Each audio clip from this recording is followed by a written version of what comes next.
What is going on, YouTube people? New York Cards and Comics here today. Spicy one. Oh boy. This was making the rounds on the old social media sphere pretty much most of the day on Sunday afternoon. On IG and on the X machine.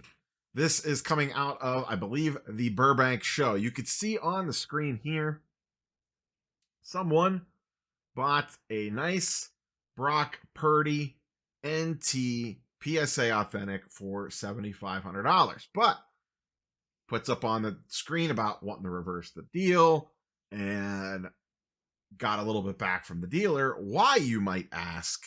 Well, the sticker placement on that $7,500 sticker is extremely important. And this is the main purpose I want to do this video. And the buyer has already said, he says in here, this was his fault and a good learning lesson. And that's kind of what I want to put out there is I think a lot of us transact in a hurry, that we are all slightly too trusting sometimes. We are dealing with large sums of money in a lot of cases, and we buy, sell, trade, flip, whatever these cards, and we don't even remotely do due diligence on this stuff. Let alone looking up cert numbers on cards to make sure the slab's still active. I don't know how many people do that, but on high dollar purchases, you should definitely do that just to make sure that the certification number is still good. And also look the slab and the card over. This is the ultimate buy the card, not the grade. Now, in this case, there is no grade.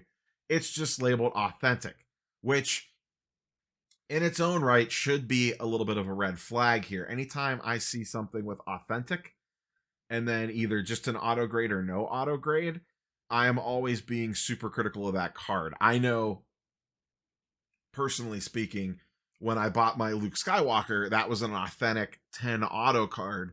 I looked that card over pretty closely to make sure that there was no significant damage on the card, like a crease or whatever. So what happened here? The $7,500 price tag was a little bit of camouflage, because what was hiding underneath it, you might ask? A mangled corner.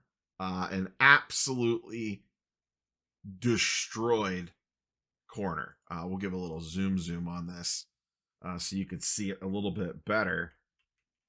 But you can see that bottom right corner is smoked. Absolutely smoked. We'll go back to the original one here. And like I said, you can see there clearly $7,500. Hiding it a little bit, you can see it's the same card, 67 of 99. You can even kind of see the corner curving in just a little bit. There, 67 of 99, same cert number, etc. But absolutely smoked on this one. Now, the key question: who's in the right? Who's in the wrong? Or is anybody in the right here? And mostly this seems to be in the wrong. If you are a dealer, and I do not know the dealer that sold this, someone might in the comments below. If you're a dealer and you're selling a card like this, and you're putting a price tag there, you know what you're doing, in my opinion. The fact that you are not disclosing that damage is there when you're working with someone on a deal kind of tells me all I need to know. Now, on the flip side, the buyer has to take some responsibility here. You had the card in your hand, you had the ability to look it over, and you did not flag this. I know myself personally, I almost had something similar happen to me a few months back, maybe about a year ago. I was purchasing a card. It was about an $800-ish card. Super low numbered. It was a gold, actually, out of 10. In a PSA 10 slab. And basically closed the deal, handed cash to the dealer. The dealer handed me the card. Now, in this case, the dealer, it was not his card. And this was a dealer I had done some dealings with before. And I knew the dealer whose card that it was. They just didn't happen to be at that show because they lived out of town. I handed them the cash. They handed me the card. I thought I got a great deal on it, or a pretty solid deal on it. And I was super excited about the card. He literally hands me the card, and I flip it over, and there's a huge crack, 2 huge cracks down the center of the slab. And I was like, whoa. I'm like, did you know these were on here? And he's like, I had no idea. And he's like, my buddy did not tell me about those. And he very quickly was like, if you want to undo the deal, we can undo the deal. He's like, that I had no idea those were there. So we ended up reversing the deal. Now, I probably could have got that card reholdered in a PSA 10, but it just gave me it was a risk that I was not willing to take because of the way the cracks were on the slab. I was concerned that they might not just strictly regrade it or strictly reholder it, that they might regrade it. And then if they regrade it, if there's something wrong with the card that I can't see underneath the cracks, then, maybe it drops to a PSA 9 and now I'm in trouble. So I ended up canceling out on the deal, but I held that card in my hand the first time before we completed the transaction, and I did not catch that. I did not look at the back that close. That was my fault. And like I said, when the dealer handed me the card, I went to flip it over real quick. And the way that the cracks were, they were kind of hard to see. They had to catch the light kind of a certain way. If it was sitting a certain way, you couldn't really see them as much. But there was like 2 or 3 pretty big cracks down the center of the PSA slab. So even me, and I tend to be a little bit careful, especially around larger cards. I usually look up certification numbers on stuff. I usually take a quick glance at the card inside the case. But even I missed this. Now, this to me is a way more egregious because that is clear as day. And also, this feels extremely deceptive the way that they placed the price sticker on there. One, if you wanted to be on the up and up, there's a billion other places you could put that price sticker.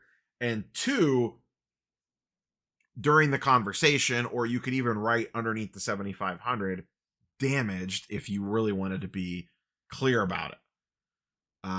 Definitely some shady looking practices on the dealer. And like I said, I do not know who the dealer was on this. I'm not at Burbank show, obviously. I did look. It doesn't look like he put them on blast or anything. He basically owned up and said this was his fault.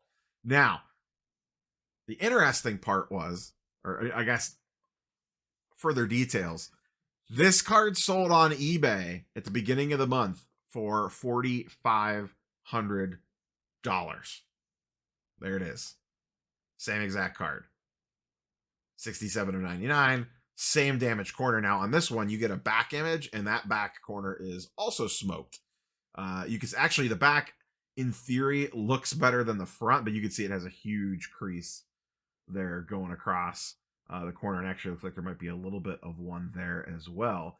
Now, the fun part here is they denoted it in the little subheader that you have the ability to put a note in on a card when you list it on eBay. Damaged bottom right corner. So good on Quick Consign for calling that out and not just posting it, because we all know people don't read on eBay. I'm curious to see if it says anything. Doesn't say anything in the description, but it looks like they just kind of use generic description methods. But props to them for at least putting it up in the little subtext box. So not cool. If you're selling cards and you need to do stuff like, if this is your way to make money, then I don't know. Your reputation is absolutely everything in this. And is it really worth it to burn someone on something like this, whether it was intentional or not? The perception is going to be that you got burned, or that you burned somebody, rather. And that's just not luggage that you want to be carrying around with you. That's just very short-sighted. Sure, you might have made a nice couple $1,000 profit on this. Like, we don't know that they paid the full $7,500. They probably didn't. You figure here, let's assume they didn't have to pay any taxes or anything, and it was just $4,500 out the door. And let's say they sold it for $6,500. They made a nice $2,000 profit. Is that $2,000 worth burning someone for. And then in a social media age, like I said, he did not post the dealer. Maybe he end up will, but it doesn't take much for someone to post something and for it to go viral. And the next thing you know, everybody's talking about you and how you did something potentially shady. Now, I wasn't there. I don't know what sort of conversation was had, but the buyer is presenting it like they did not catch this. Now, like I said, this also goes back to the buyer.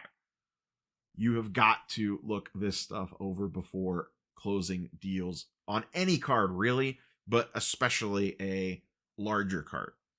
You've got to do your due diligence. Make sure if it's graded, that case has no cracks in it.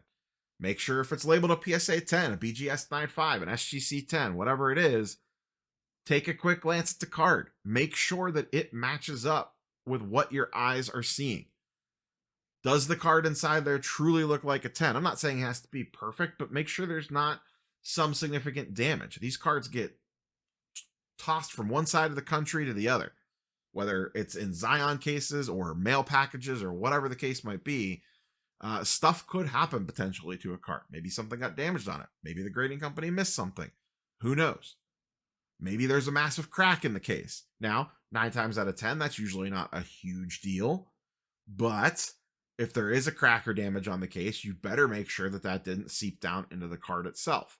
Because if you go in to get it reholdered, they may regrade the card. And now everything's off the table. Your PSA 9 just turned into a PSA 6 because maybe underneath that crack, there was a small crease that you couldn't see because it was underneath part of the damaged slab.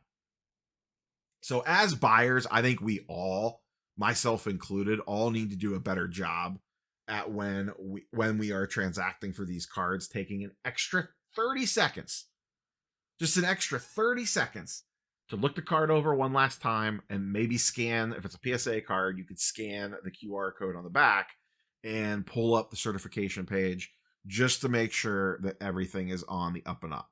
Now, I'm not saying you need to do that with a $50 Luca-based prism or whatever, but if you're buying something bigger, for sure. Now, what bigger means, that's going to be different for every individual person.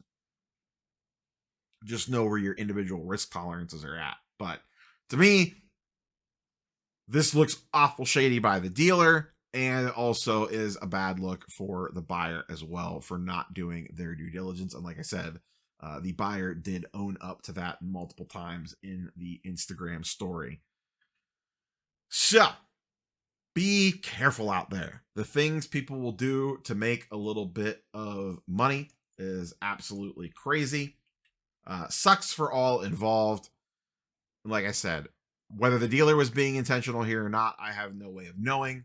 Regardless of that, perception is reality, and this is perceived to be a bad look. There is no way about that. Putting the price sticker right there pretty much tells you all you need to know, in my opinion. Very curious for your thoughts and comments down below. Have you ever gotten wrapped up in anything like this? Or about to close a deal on something and caught something at the last minute? Or something sent your spider sense up and you're like, you know what? I'm going to pass because of something. Like I said, I had that one with the cracked slab that almost, I don't want to say got me, because I don't think in that case that the dealer actually did know about it. Like I said, it was not his card. I think that was all on the up and up. That was just more a good lesson learned because I had not walked away from the table yet. We were basically still completing the transaction. Now, at that point in time, just to circle back to that one, I had handed the money off and he had handed me the card. If the dealer really wanted to, they probably could have said, hey, done deal here. And I probably wouldn't have thrown a fit about it. That's not my style. But when he offered to reverse the transaction, I reversed the transaction. I ended up talking to the owner of the card, and he did offer me a little bit more of a discount on it to cover basically a reholder fee. But I just didn't want it. Like I said, I just was not willing to take that risk on the card itself. So, curious if you have any stories like that. That is all I have for you, boys and girls, today. We will catch you on the next one. Peace.